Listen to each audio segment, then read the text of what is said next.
Hi guys, you are most welcome. Today's question number second from HM Publications book और ये question आपके DK Goyal की भी book में दिया हुआ है। ओके, देखते हैं question number second. Calculate what amount will be posted to income and expenditure account for the year ending 31st March 2021. In for particulars, information number first, stock of stationery on 1st April 2020 is rupees 7,000. Creditors for stationery on 1st April 2020 rupees 4,000. Advance paid for stationery carried forward on 1st April 2020 is rupees 6,000. Stock of stationery on 31st March 2021 is rupees 3,000.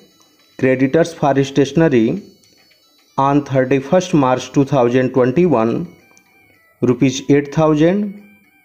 Advance paid for stationery on 31st March 2021 is 1,500.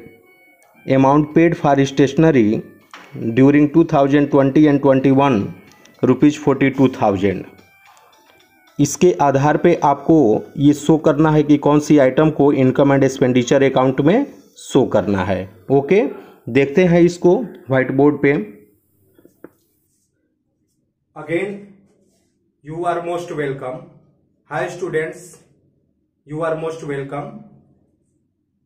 ये question number second हम लोग solve कर रहे हैं, HM publications की book से है और डीके गोयल जो कि आर्या पब्लिकेशन की बुक है उसका क्वेश्चन नंबर 23 है। दोनों क्वेश्चन सेम है, सिर्फ डेट का अंतर है, तो वो बहुत ज्यादा आपका मैटर नहीं रखता है। देखते हैं एक बार दोबारा इस क्वेश्चन को देखा जाए। Calculate what amount will be posted to income and expenditure account for the year ending 31st March 2021। ये इस क्वेश्चन में ये कह रहा है कि इनकम एंड एक्सपेंडिचर अकाउंट में ये पूरे जो क्वेश्चंस है उसके आधार पे इसके आइटम को कैसे शो किया जाएगा। तो गाइज आप देखेंगे एट फर्स्ट हम लोग लिखेंगे income and expenditure account for the year ending, या इंडेड भी लिख सकते हैं 31st March 2021। ये डेट कुछ भी हो सकता है, इसका आपका मायने नहीं रखता है, रूल से एक ही लगेगा। आपका एक्सपेंडिचर का कॉलम होगा, अमाउंट का कॉलम हो गया, फिर इनकम का कॉलम होगा और अमाउंट का कॉलम होगा। क्लियर? ये एचएम पब्लिकेशंस का क्वेश्चन नंबर सेकंड आपके टेक्स्ट बुक में है एंड डीके गोयल का क्वेश्चन नंबर 23 है। दोनों की बुक में ये क्वेश्चन सेम है। देखते हैं इसमें आपको क्वेश्चन में दिया हुआ है stock of stationery on 1st April 2020, creditors for stationery on 1st April 2020, advance paid for stationery carried forward on 1st April 2020, stock of stationery on 31st March 2020, creditors for stationery on 31st March 2021, advance paid for stationery on 31st March 2021, amount paid for stationery during 2020-21 is 42,000। और इसके आधार पे हमको stationery consumed या stock material consumed निकालना पड़ेगा।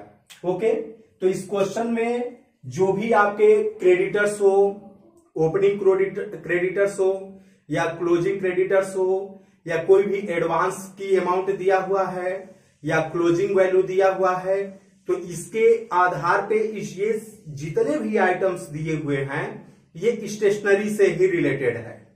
तो हमको इस क्वेश्चन के अकॉर्डिंग ये शो करना है कि इनकम एंड एक्सपेंडिचर अकाउंट में जो स्टेशनरी की वैल्यू है आप उसको कैसे शो करेंगे। तो आपको पता है कि हमारा format income and expenditure account हम लिखते हैं, लेकिन ये डेबिट साइड में एक्सपेंडिचर है और इसको क्रेडिट साइड में आपकी इनकम है। आप इधर टू का यूज करते हैं और इधर बाय का यूज करते हैं। स्टेशनरी कंज्यूम्ड हमको निकालना है कि ये स्टेशनरी को हम लोगों ने कितना उपयोग किया है और इसको आप कहां दिखाएंगे, तो स्टेशनरी को आप एक्सपेंडिचर के कॉलम में दिखाएंगे और इसकी वैल्यू क्या आएगी, चलिए देखते हैं।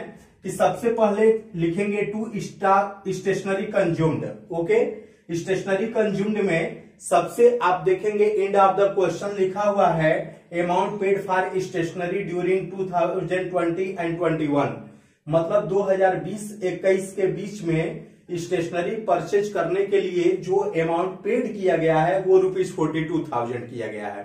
क्लियर, तो 42,000 को एट फर्स्ट हम लोग टॉप पे लिखेंगे। इसके बाद ऐड हम क्या करेंगे, इसके बाद आप स्टार्टिंग में आ जाइए। स्टॉक ऑफ स्टेशनरी 1 अप्रैल 2020 को ऑलरेडी पहले से आपके पास स्टॉक मौजूद था। क्लियर, तो उसको हम लोग क्या करेंगे, जोड़ देंगे। 7,000 means 42,000 plus 7,000 is equal to 49,000। Clear, next information आपके क्वेश्चन के अकॉर्डिंग दिया हुआ है कि क्रेडिटर्स, ये एक तरीके से आपके लायबिलिटीज होते हैं। क्रेडिटर्स शो किया गया है 1 अप्रैल 2020 को, इसको हम लोग लेस करेंगे और इसका अमाउंट है 4,000, 4,000 रुपए के स्टार्टिंग के क्रेडिटर्स हैं, तो इसको हम माइनस करेंगे। Difference amount will be 45,000। Clear, अब इसके बाद नेक्स्ट पॉइंट, एड advance paid for stationery carried forward on 1 April 2004। हम लोग स्टेशनरी को परचेज करने के लिए ऑलरेडी पहले से एडवांस में पैसे का पेमेंट कर दिया था, वो 1 अप्रैल को ये पहले से पेमेंट किया गया था। तो इस इंफॉर्मेशन के अकॉर्डिंग अगर हम देखें तो 1 अप्रैल 2020 ये दिया हुआ है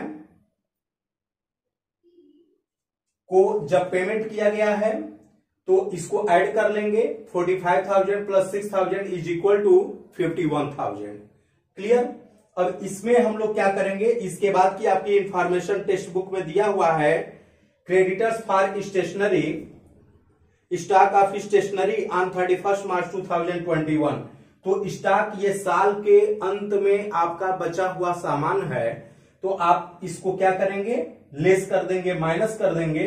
तो आप less stock of stationery on 31 March 2021 लिखेंगे। इसका अमाउंट 3,000 है, 51,000 में से 3,000 को माइनस करेंगे तो आपका 48,000 आएगा बैलेंस। क्लियर, अब नेक्स्ट इंफॉर्मेशन के अकॉर्डिंग देखते हैं क्रेडिटर्स फॉर स्टेशनरी, ये आपका एंड में आपका 31 मार्च 2021 को दिया हुआ है। तो ध्यान देंगे ये लास्ट का क्रेडिटर्स की अमाउंट दी हुई है, तो आप 48,000 में 8,000 इसकी अमाउंट है, आप ऐड करेंगे तो 56,000। लास्ट की जो क्रेडिटर्स की वैल्यू दी हुई है आप उसको ऐड करेंगे और जो स्टार्टिंग की क्रेडिटर्स की वैल्यू है आप उसको लेस करेंगे। क्लियर, तो आप देखेंगे जैसे आपने अभी देखा कि ऊपर ये जो क्रेडिटर्स स्टार्टिंग का दिया हुआ है वैल्यू, तो इसको हमने क्या किया है, लेस किया है। बट यहां पे आपका एंड ऑफ ईयर की वैल्यू क्रेडिटर्स ऑफ स्टेशनरी दिया है, तो इसको हम लोग ऐड कर लेंगे। तो आपका total 48,000 plus 8,000 is equal to 56,000 हो गया। क्लियर, इसके बाद लास्ट इंफॉर्मेशन आपके क्वेश्चन में दिया हुआ है advance paid for stationery on 31 March 2021। आपने एडवांस में पेमेंट अमाउंट का कर दिया है स्टेशनरी को परचेज करने के लिए। ओके, तो जब स्टेशनरी का परचेज करने के लिए एंड ऑफ ईयर, वर्ष के अंत में करते हैं तो लेस कर देते हैं। क्लियर, लेकिन अगर हम लोग स्टार्टिंग में अगर पेमेंट करते तो ऐड कर लेते। क्लियर, तो आप देखेंगे इस क्वेश्चन में एडवांस पेड फॉर स्टेशनरी ये स्टार्टिंग में दिया हुआ था तो हमने ऐड किया था, बट यहां पे एंड ऑफ ईयर, वर्ष के अंत में अगर ये अमाउंट दिया रहेगा एडवांस पेड फॉर स्टेशनरी, तो इसको हम लोग लेस करेंगे। 56,000 में से 1,500 माइनस हो जाएगा, difference amount will B 54,500। Okay, that's all. आप जरा एक बार देखेंगे, ये हम टोटल एक्सपेंडिचर एक्सपेंस के ही कॉलम में इस मैटर को शो करेंगे। ओके, इस तरीके से हमारी ये वैल्यू 54,500 फाइंड आउट हुआ, जो कि इनकम एंड एक्सपेंडिचर अकाउंट में शो किया जाएगा एक्सपेंडिचर साइड में। Okay, that's all, thank you.